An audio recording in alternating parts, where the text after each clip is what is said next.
Magandang araw mga tagapakinig. Ako ulit si Erica at welcome sa episode 2 ng Kwentong Journal ko. Kung noong unang episode ay tungkol sa kwentong kusang lumapit, ngayon, ibang klaseng laban ang haharapin natin. Paano kung ayaw magpakwento ang kwento? Nag-assign ang advisor namin ng human interest story. Simple ang dapat, isang kwento ng pagbangon o inspirasyon.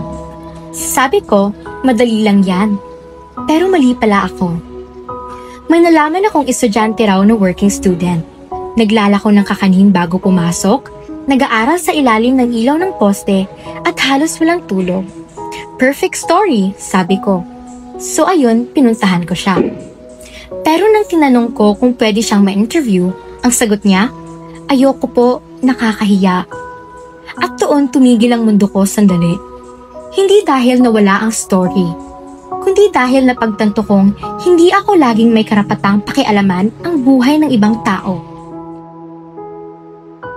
Sinubukan ko uling lumapit sa kanya kinabukasan, hindi para ipilit ang interview, kundi para magpasalamat. Sinabi ko, kung ayaw mo, okay lang. Gusto ko lang malaman mo na hindi ka dapat mahiya sa hirap na pinagdadaanan mo. Ngumiti siya. Unang beses kayong nakita. At ang sabi niya, salamat, hindi lang po ako handa. At doon ko natutunan ang isa sa pinakamahirap pero pinakamahalagang aral ng isang journalist. May mga kwentong kailangan, pero may mga kwentong hindi pa panahon. Hindi ko nakuha ang story na inaasahan ko, pero nakakuha ako ng mas mahalagang bagay.